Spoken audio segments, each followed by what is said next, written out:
Exercise बनाया तुमने coordination compound के?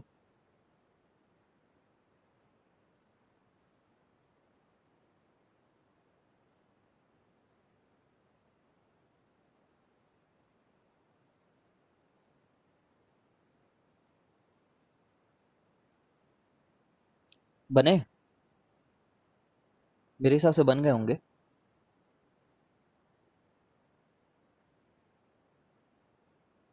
कुछ डाउट है तो पूछना एक बार। हाँ, बीच में प्रैक्टिस करते रहना, बिकॉज रटने का सब्जेक्ट है ना, तो काफ़ी चीज़ें याद रखनी होती हैं। और ये चैप्टर को बाकी इनऑर्गेनिक चैप्टर की तरह मत लेना कि एग्जाम से जस्ट पहले रटूंगा करके, क्योंकि इसमें समझने को भी काफ़ी कुछ है। ठीक है, तो मिक्सर बनाए रखना होगा, मतलब इसको ये one of your strong chapters में आना चाहिए। ठीक है।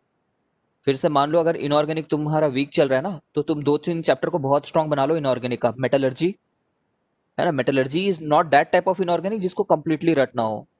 एलिंगन डायग्राम वगैरह समझ में आ जाता है तो फिर बन जाता है ना फिर। मेटलर्जी हो गया, और पीरियडिक क्लासिफिकेशन हो गया।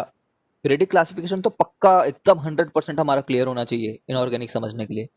पीरियडिक क्लासिफिकेशन, केमिकल बॉन्डिंग, ये वाला इनऑर्गेनिक। ठीक है, बस ये वाले तो बहुत इंपॉर्टेंट है। ठीक है, देखो आइसोमेरिज्म पढ़ेंगे। आइसोमेरिज्म पे क्वेश्चन बनते हैं। आइसोमेरिज्म का दो हिस्सा होगा। आइसोमेरिज्म के दो हिस्से होंगे। स्ट्रक्चरल आइसोमर्स और स्ट्रक्चरल आइसोमर्स और स्टीरियो आइसोमर्स। ठीक है, हम लोग देखेंगे क्या क्या है करके। स्टीरियो आइसोमेरिज्म के दो हिस्से होंगे। 2.1 ज्योमेट्रिकल आइसोमर्स और 2.2 ऑप्टिकल आइसोमर। ठीक है, क्लासिफिकेशन समझ गए? ठीक है, फिर से बता देता हूँ।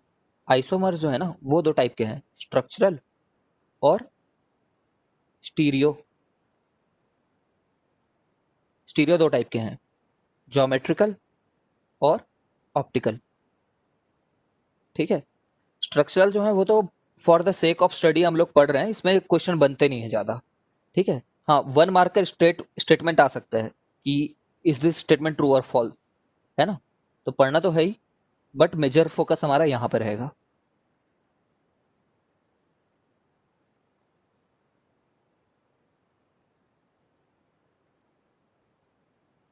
ठीक है, okay.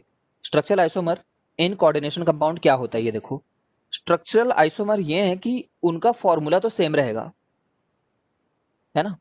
Formula, molecular weight same रहेगा।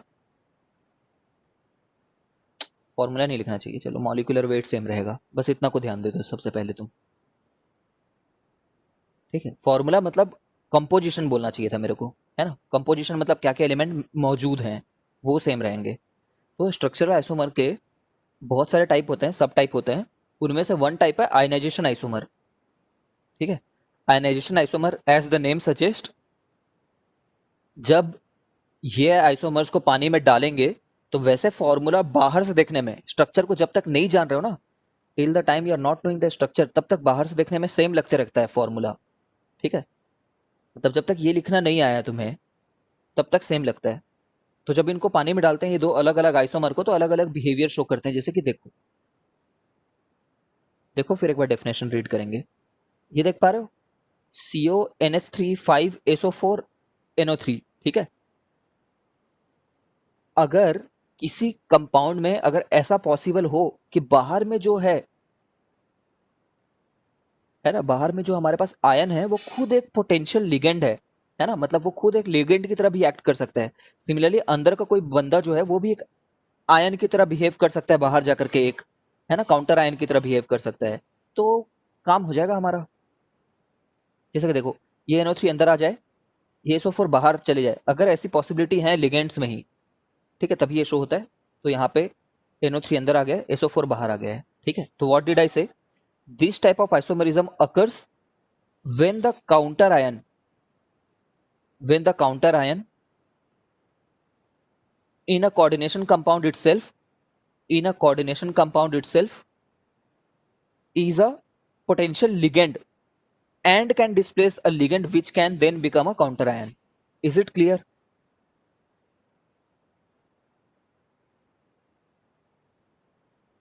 है ना, देखो कॉम्पोजिशन तो सेम है ना, सब में NO3 एक ही है, SO4 एक ही है, ठीक है, एक ही NH3 है, ठीक है, तो कॉम्पोजिशन सेम है, मॉलिक्यूलर वेट सेम है, ठीक है। क्लियर है क्या अदिति?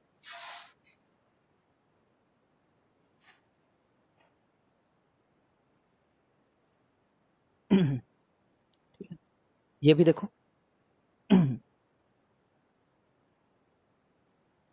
अब देख सकते हो यार, ये Cl बाहर चले जाए, अंदर चले जाएगा, NO2 बाहर आ जाएगा, ठीक है। तुम्हें रटने नहीं है, नहीं रटने हैं। दिस दिस ऑल्सो, जब वाटर वाटर अंदर चले गया, वाटर बाहर भी आ गया,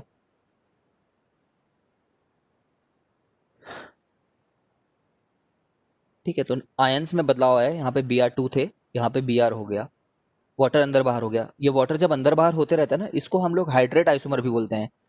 आई होप तुम समझ रहे हो कि the boundary is not rigid. ऐसा नहीं कि जो आयनाइजेशन है वो हाइड्रेट टाइप नहीं हो सकता, वो क्या आयनाइजेशन की डेफिनेशन को फुलफिल कर रहा है, if it is fulfilling ionization, जब आयनाइज करें इन दोनों को तो ओवरऑल फॉर्मूला सेम दिखते हुए भी अलग अलग आयंस प्रोड्यूस हो जाएं, तो आयनाइजेशन आइसोमर है, ठीक है। सॉल्वेट क्या है, वो सिर्फ H2O स्पेसिफिक हुआ, ठीक है ना। ये H2O कैसे बॉन्डेड होता है, यहाँ पे लिख लो कॉपी में, यहाँ पे जो बॉन्डिंग होती है ना ये वाली, ये हाइड्रोजन बॉन्ड होता है, हाइड्रोजन बॉन्डेड बॉन्डिंग होती है, ठीक है, ये वाला। यहाँ तो प्रॉपर अपना कोऑर्डिनेशन बॉन्ड बन रहा है ना ये वाला, तो this is a coordination bond, covalent bond की तरह होता है, बट यहाँ पे वो है ना? तो Br की क्वांटिटी के चलते, Br की क्वांटिटी के चलते ये ऐसा बना है H2O। भाई H2O का तो रोल है यहाँ पे, ठीक है, बट आयनाइजेशन किस कारण से बोलेंगे, Br के चलते, ठीक है। ठीक है, यहाँ पे भी HCN बाहर था, अंदर चले गया, बाकी सब सेम है, एग्जैक्ट एग्जैक्ट सेम है बाकी, ठीक है। इसके देखो दो दो बन गए हैं ऐसे, ठीक है, मतलब देखो HCN भी अंदर गया,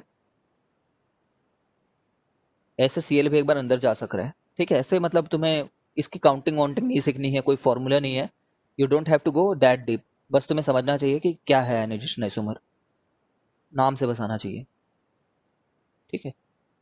जो हाइड्रेट आइसोमर है ना, हाइड्रेट या फिर सॉल्वेट एक ही बोलते हैं, ठीक है, it occurs when water forms a part of the coordination entity और इज आउटसाइड इट, या तो अंदर रहे या तो बाहर रहे वाटर, तब ये देखने को मिलता है, ठीक है। It is very clear, water अगर अंदर है या बाहर रहे, अगर बाहर है तो अंदर आने वाला उसका एक दूसरा आइसोमर कहलाएगा, अगर अंदर वाला कोई कंपाउंड है तो बाहर जाने वाला एक दूसरा आइसोमर कहलाएगा, ठीक है। This is similar to ionization isomer, क्योंकि वाटर के अंदर या फिर बाहर जाने से कोई ना कोई अमाउंट ऑफ आयन में तो प्रॉब्लम आएगी ना, आयन के क्वांटिटी में कोई ना कोई अमाउंट तो बदलाव होगा ही ना, it is always related to ionization isomer, ठीक है। Solvate isomer differ by whether और नॉट सॉल्वेंट मॉलिक्यूल, ठीक, ये लाइन इतना इंपॉर्टेंट नहीं है, तुम समझ गए हो अभी इसको। इसको देखो, ये जो है ना, इसमें 6 वाटर हैं, 3 क्लोरीन है, ऐसा भी हो सकता है कि एक वाटर बाहर चले जाए, ठीक है, एक क्लोरीन अंदर आ जाए और 2 क्लोरीन बाहर में रहे, समझ रहे हो, चार्ज के सेटिस्फैक्शन के लिए यहाँ पे 2 ही हो सकता है, समझ रहे हो। पहले वाटर 0 था, ये +3 स्टेट में था, ठीक है, दिस वॉज इन +3 स्टेट, अब ये तो +3 स्टेट में है ही, इसलिए तो -1 और -2 को सेटिस्फाई कर रहा है, ठीक है, इसलिए क्लोरीन को अंदर तो आना ही पड़ेगा जब वाटर बाहर गया तो, ठीक है।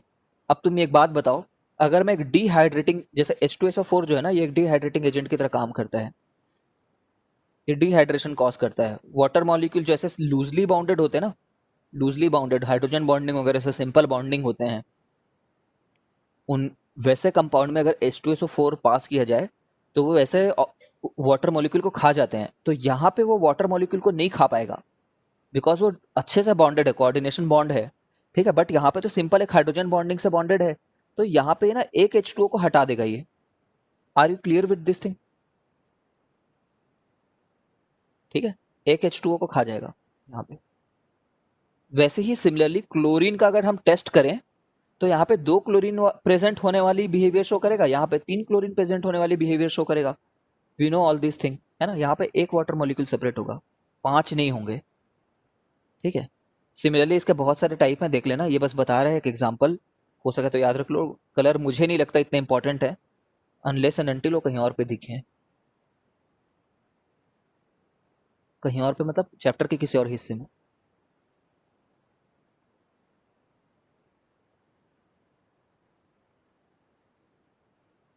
ठीक है, उतना मतलब नहीं है ऊपर में जो चीज लिख रखा है, ये चीज पढ़ो, अगर ये समझ में आए तो पूछना। जैसे ये जो कॉम्प्लेक्स है ना, ठीक है, ये कॉम्प्लेक्स में अगर हम AgNO3 के साथ रिएक्ट करें तो AgCl बनता है ना, AgCl बनता है, तो मोलर रेशियो 3:1 में रिएक्ट करते हैं लोग। मतलब इसके 3 मोल चाहिए इसके 1 मोल के लिए। Are you clear with this thing? क्योंकि यहाँ पे एक बार में 3 क्लोरीन आयन रिलीज हो जाएगा, ठीक है ना। तो अगर इसके 3 मोल रहेंगे तब वो उसको बैलेंस आउट कर पाएगा ना, ठीक है। तो ये 3 AgNO3 है और ये 1 इस कंपाउंड का है, ठीक है। अब reaction with concentrated H2SO4, concentrated H2SO4 रहता है ना, वो डिहाइड्रेटिंग एजेंट रहता है, ये बात को याद रखना, डाइल्यूट H2SO4 नहीं, ठीक है। यहाँ पे नो वाटर मॉलिक्यूल्स लॉस्ट और नो रिएक्शन, ठीक है क्या आर्या, है ना। अब यहाँ पे क्या होगा, यहाँ पे एक वाटर मॉलिक्यूल, यहाँ पे 2 water molecule, 2 moles of water are lost per mole of complex, है ना। 1 मोल कॉम्प्लेक्स का होगा, उसमें से 2 वाटर मॉलिक्यूल हट जाएगा, ठीक है। This is important, how to read this thing. ये 1:1 रेशियो में रहेंगे बिकॉज एक ही Cl है,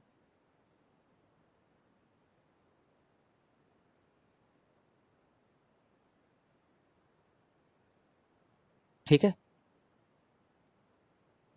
चलो आगे बढ़ते हैं। कुछ भी नहीं है यार इन सब में, बस मस्ती है यहाँ पे, आगे जाएंगे तो उधर दिमाग लगेगा। लिंकेज, लिंकेज आइसोमर क्या है? लिंकेज आइसोमर मतलब अगर जैसे कि हम NO2 के बारे में बात करें तो ये 2 तरीके से अटैच हो सकता है, एन डोनर के तरीके से या फिर ओ डोनर के साइड से।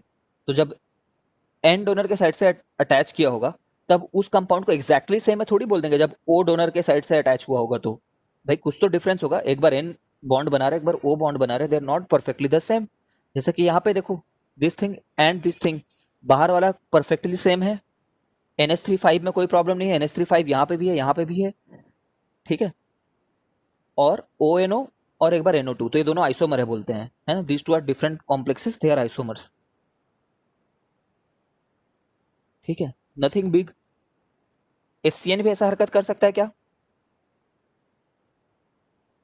SCN भी ऐसा हरकत कर सकता है ना। SCN में कभी H डोनर बन जाता है कभी N डोनर बन जाता है, ठीक है। अब तुम मेरे को ये बताओ बस प्लेनली कि A NO2, चल M मान लेते हैं, कोई भी मेटल ले लो, कोई भी एक मेटल ले लिया और यहाँ पे मैंने NO2 डाल दिया है और SCN भी है इसमें, मान लो 1 मिनट के लिए, ठीक है। और भी कुछ होगा, B C D कुछ होगा, मान लो D है कोई, ठीक है। इसके कितने लिंकेज आइसोमर बनेंगे, कितने बनेंगे total, how many will be there including this one?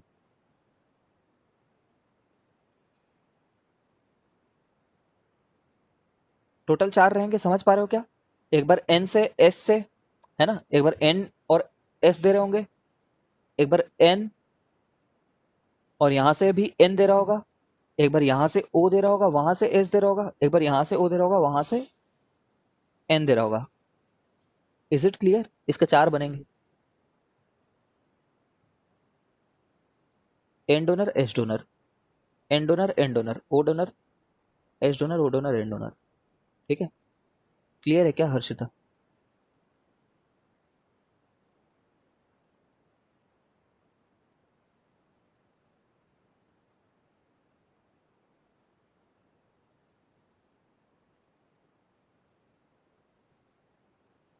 ठीक है चलो फिर, हर्षिता भी अब डिब्बे भेजने लगी यार, डिब्बे भेजने का चलन अब यहाँ पे। चलो, कोऑर्डिनेशन आइसोमर, कोऑर्डिनेशन आइसोमर कब होता है? जब एन और कैटायन दोनों ही कोऑर्डिनेट हो, ठीक है, दोनों ही एक कॉम्प्लेक्स एंटिटी हो। Coordination isomer, sorry, coordination compounds made up of cationic anionic, दोनों क्या है, दोनों कैटायनिक और एनायनिक कोऑर्डिनेशन एंटिटीज है ना।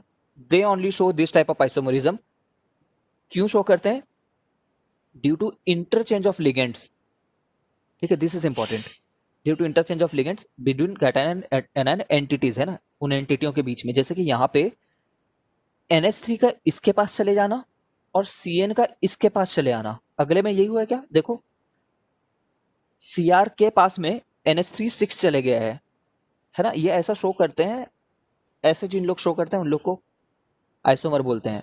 Cr के पहले पास CN था, अब NH3 आ गया है,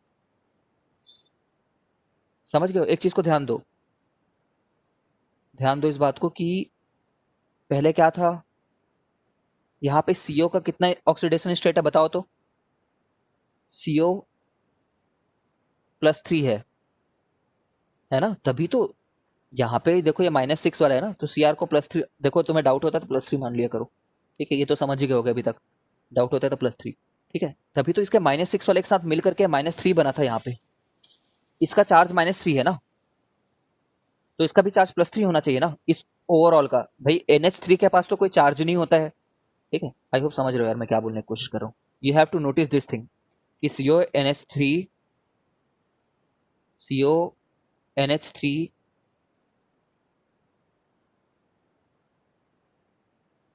6 3+ के साथ में वो एनायन 3+3+ CN6 का 6- यहाँ पे 3-, तो ये जो देखो 3+ और 3-, इसके चलते ही ना ये इसके चलते ही ना ये कैटायन और एनायन बना, ठीक है।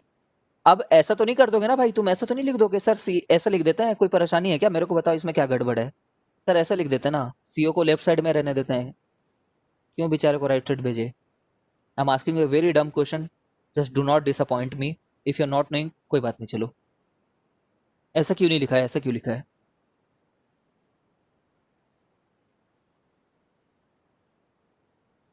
It is very obvious, this is a wrong representation,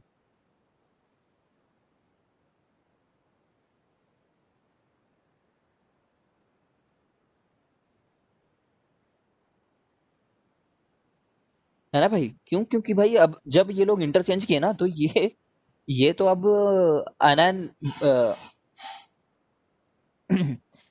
अब ये कैटायन बन गया ना, this is a cation, now the cation can not be put in the right side, cation can not be put in the right side, अभी भी ये +3 है, अभी भी -6 है, ठीक है, कैटायन और एनायन वाला exactly, cation can not be put in the right side, इसलिए इन्होंने ऐसा लिखा है, तो just be very assured of this thing.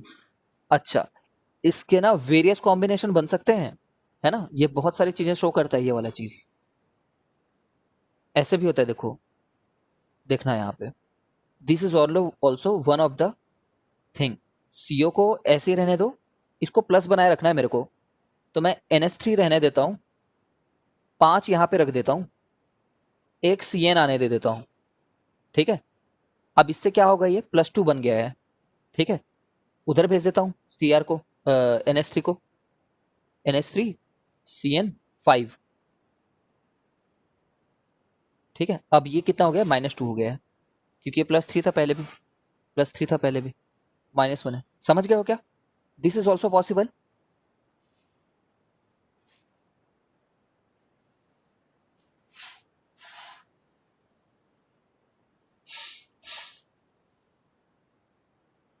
ये पॉसिबल है क्या, जो अब मैं नीचे में यहाँ पे लिख रहा हूँ, इज दिस पॉसिबल,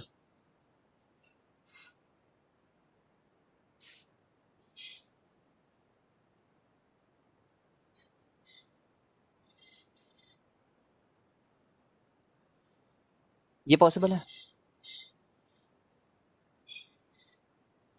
हम लोग क्या बोलेंगे, ये पॉसिबल ही नहीं है बोलेंगे।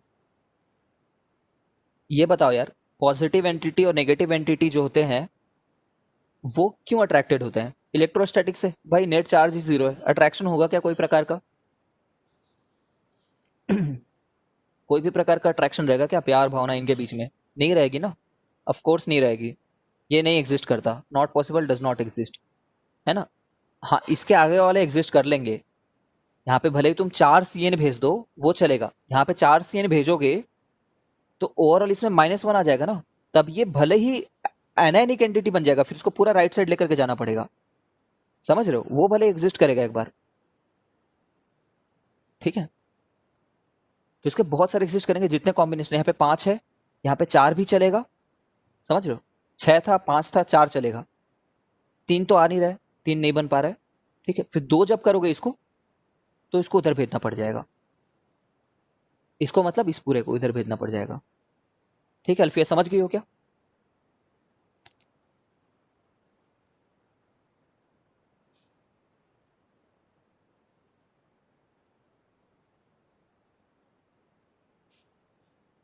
ठीक है, चलो।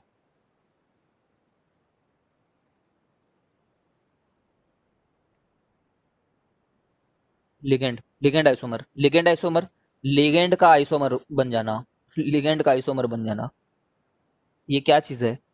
कोई लिगेंड रखे हो, लिगेंड आपस में आइसोमरिज्म शो कर रहा है। जैसे मैं तुम्हें सिंपल एग्जांपल बताता हूँ, जैसे कि एम, यहाँ पे कुछ लिख रखा है तुमने, ठीक है। एम के साथ just saying for an example ये रख रखा है, मान लो एक बार, ठीक है। अगली बार इधर कुछ प्रॉब्लम नहीं हुआ, इनका ही आइसोमरिज्म चालू हो गया आपस में, ठीक है ना। अब ये कंपाउंड और ये कंपाउंड के कुछ फिजिकल और केमिकल प्रॉपर्टीज तो अलग रहेंगी ही ना। तो since many ligands are organic compounds which have possibilities for isomerism, the resulting complex can also show isomerism from its source.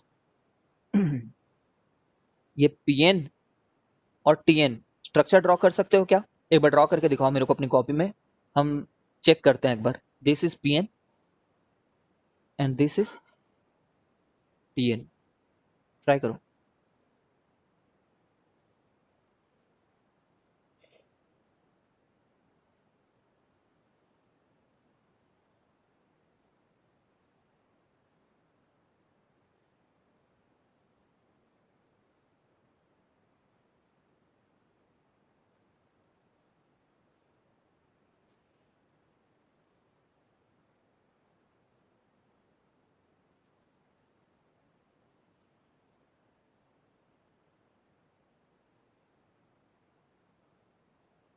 सही बनाया क्या मैंने?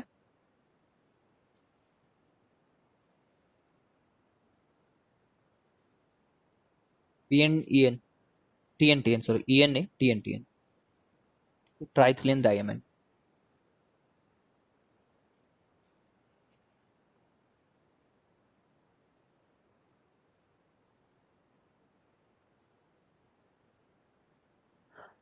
ठीक है सार्थक।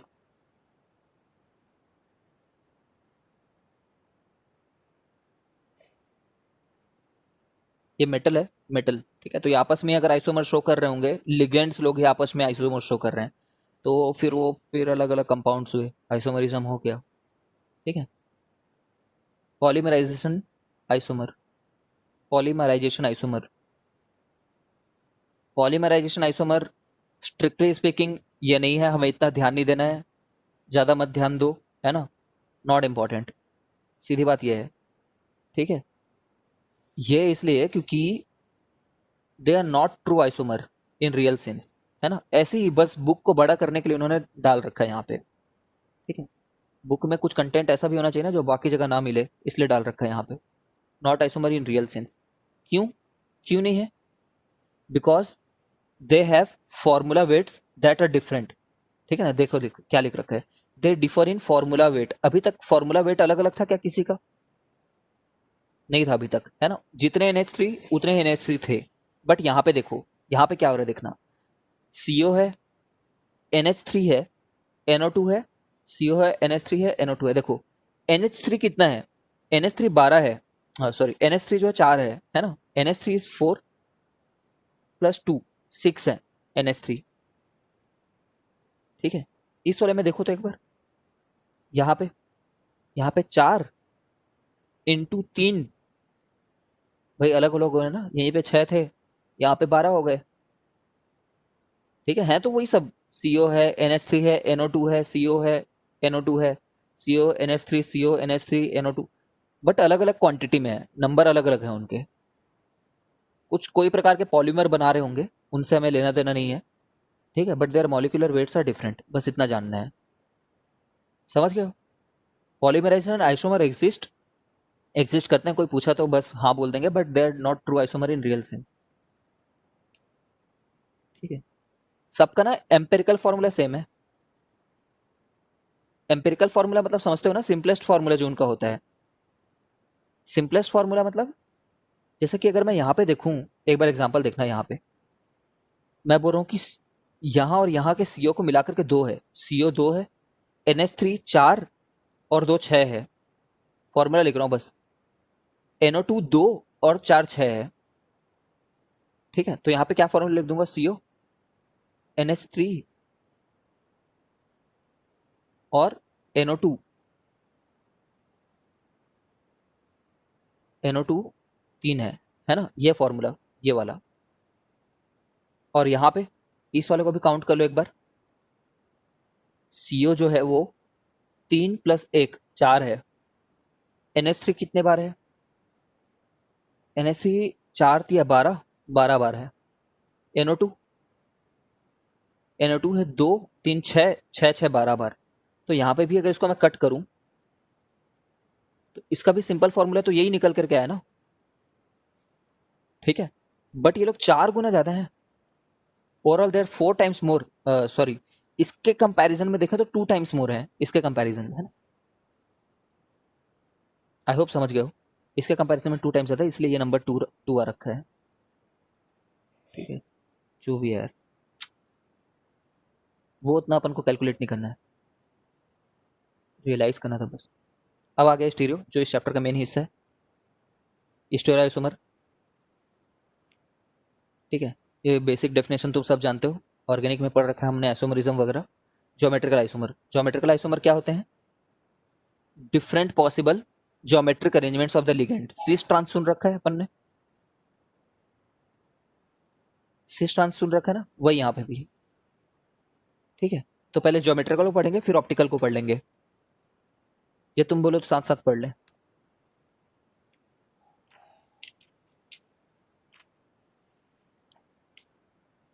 ठीक है, हम लोग साथ साथ में पढ़ लेते हैं थोड़ा। देखो, तुम्हें ना ज्योमेट्रिकल में ये बात ध्यान देनी है हम लोग को मेनली, अगर थोड़ा कंफ्यूजन हुआ कभी तो पहले बात तो सिस ट्रांस देख लिया करेंगे, है ना। मैं यहाँ पे लिख रहा हूँ how to identify geometrical isomers.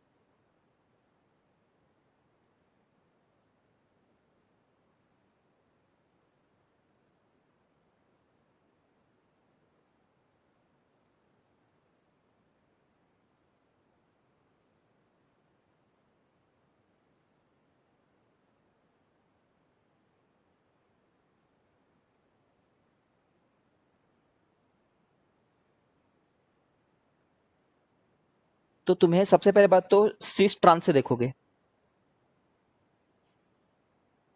अगर फिर भी कोई प्रॉब्लम हो रही हो ना तो तुम रिपल्शन बिहेवियर से देखोगे। रिपल्शन बिहेवियर मतलब, रिपल्शन बिहेवियर, इंट्रैक्शन बिहेवियर, जो बोलना है बोलो। अगर जैसे कि ये देखो ना,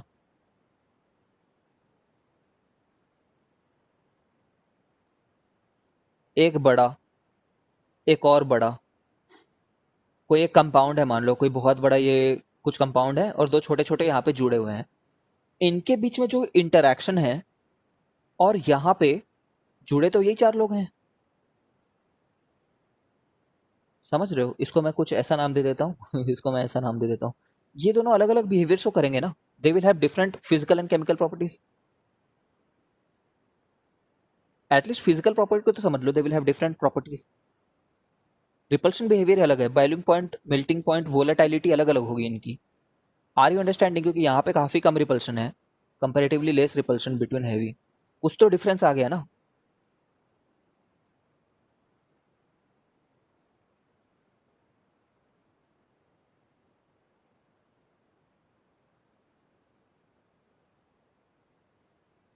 ठीक है, तो ये दोनों सेम नहीं है, these two will consider as 2 different geometrical isomers.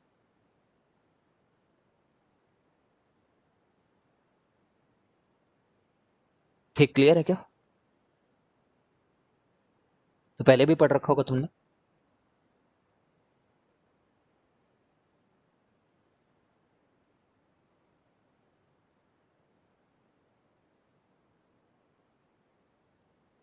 Thumb rule जो है वो मैं लिख दे रहा हूँ यहाँ पे। थंब रूल के आगे हम लोग को पढ़ना है thumb rule of identifying optical isomerism. Geometrical isomerism को मैं जीआई लिख दूंगा तो समझ जाना। ऑप्टिकल आइसोमर्स को मैं ओआई लिख दूंगा for obvious reason.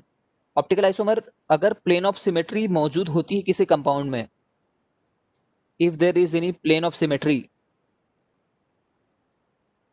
Plane of symmetry देखना तो स्किल है, मेहनत है, प्रैक्टिस है, आर्ट है, थिंकिंग कैपेबिलिटी है।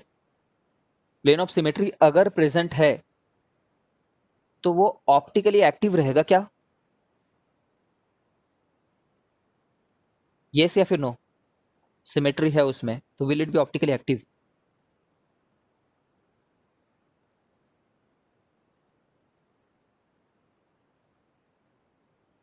बताओ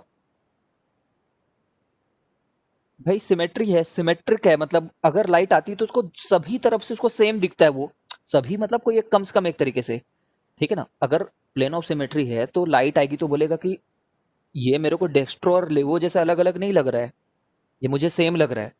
बट प्लेन ऑफ सिमेट्री अगर एब्सेंट है, ठीक है ना,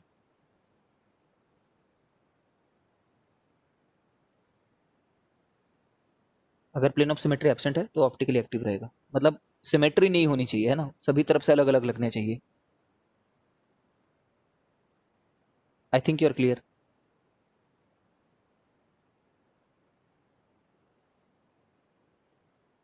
मैं तुमसे एक बात पूछता हूँ, बस इतनी सी बात है, सिमेट्री होगी तो ऑप्टिकली एक्टिव नहीं होगा, क्योंकि डेक्स्ट्रो और लिवो अलग अलग नहीं लगेंगे। जैसे कि एक प्लेन ले लो,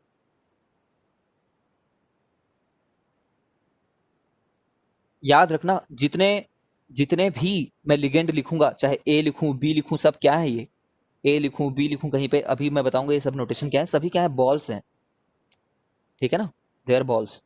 स्पेरिकल होते हैं ना, एटम्स जो होते हैं जो अटैच होते हैं, लिगेंड होते हैं, लगभग स्पेरिकल शेप के हैं। बेसिकली कोई भी वो ले आओ, एक सिंगल वो कोई भी कंपाउंड ले आओ, स्पेरिकल बॉल्स का है तो अटैचमेंट है, ठीक है। तो जैसे मैंने यहाँ पे ये बॉल डाल रखा है, यहाँ पे इतना बड़ा बॉल डाल रखा है, ठीक है, मतलब ये दोनों अलग हुए।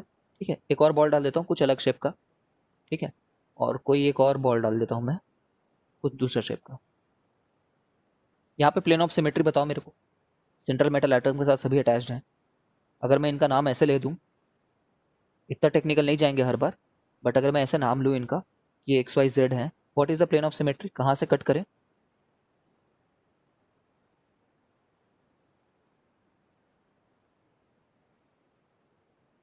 X Y plane is plane of symmetry.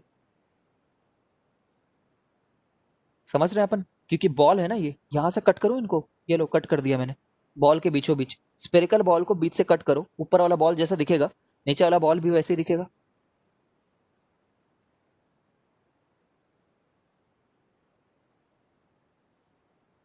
ठीक है, यहाँ से एक पर्सन देख रहा है, ऊपर में जैसा दिख रहा है उसको नीचे भी वैसे ही दिख रहा है। Is it clear to everyone? और भी हो सकता है, यहाँ पे तो मैंने एक बताया तुम्हें।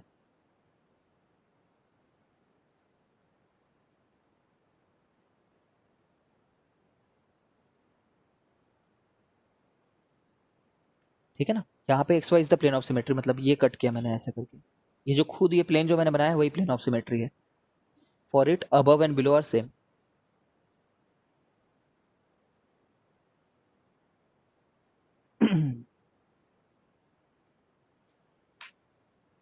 ठीक है, कुछ नोटेशन मैं एक बार बता देता हूँ, क्या नोटेशन यूज करने वाला है। नोटेशन देखो, जब मैं एम बोलूंगा तो सेंट्रल मेटल एटम रहेगा, ये तो समझ ही रहे हो। Central metal. जब मैं ए बोलूं, चाहे बी बोलूं, चाहे सी बोलूं, चाहे डी बोलूं, ये क्या रहेंगे? मोनोडेंटेड लिगेंड्स रहेंगे।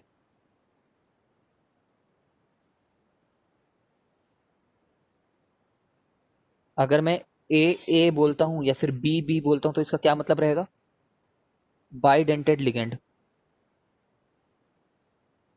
समझ रहे हो कैसे रहेगा बाइडेंटेड लिगेंड? जैसे एम से कनेक्ट होना हो ए को और बी को, सॉरी ए को, है ना? चलो ए को कनेक्ट कर देते हैं, बी को भी कनेक्ट करके दिखा देता हूँ, ये लो चलो, बी तो बी और बी तो एक ही है ना, वो एक में ही है, बस दो जगह से कनेक्ट हो रहे हैं इधर, समझ रहे होगे? ए और ए एक ही है, कनेक्ट हो रहे हैं। ठीक है, तो एक रिंग फॉर्मेशन हो रहा है यहाँ पे, एक रिंग ये है और यहाँ पे भी एक रिंग है, ये छोटा सा रिंग चाहे कितना भी बड़ा रहे बट एक रिंग तो है। कितना बड़ा है हमें क्या पता, बट है तो सही एक। ऐसा हो सकता है क्या, इज इट पॉसिबल? इसी के लिए ही मैं ये बना रहा हूँ।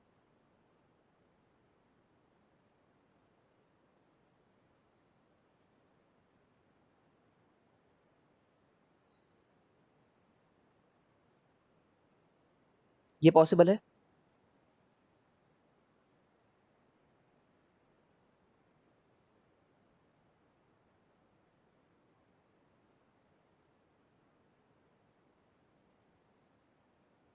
Not possible.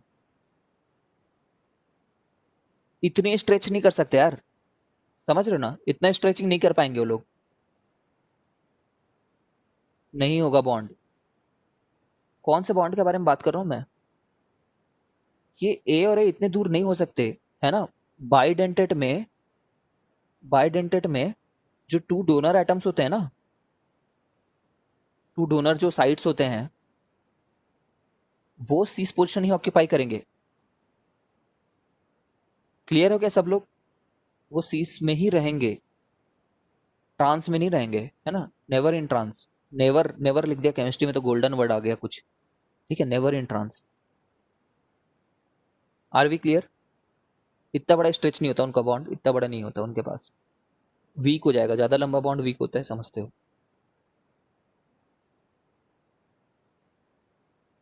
Not possible. ठीक है, are we clear over here Aditi? Arya, because काफी टाइम से कोई कम्युनिकेशन नहीं हुआ तुम्हारे साथ।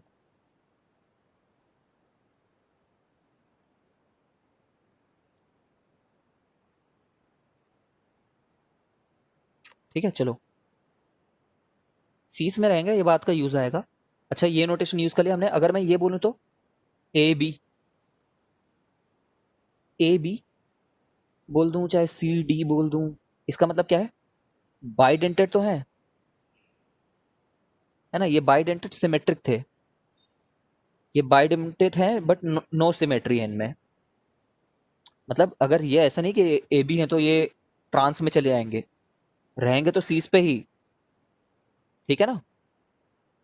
रहेंगे सीस पे ही, यहाँ पे भी हो सकते थे वो, यहाँ पे भी हो सकते थे, पास में रहेंगे, ट्रांसपोजिशन बस ऑक्यूपाई नहीं करेंगे वो। ठीक है, देखो सी डी है, सीस में रहेगा, ट्रांस में नहीं चले जाएगा, सी के ट्रांस पोजिशन पे नहीं चले जाएगा वो। तो बाई डेंटल नहीं, bidentate but no symmetry. ठीक है, I hope it is very clear the notation which we are going to use. ठीक है, रिकनेक्ट होना एक बार।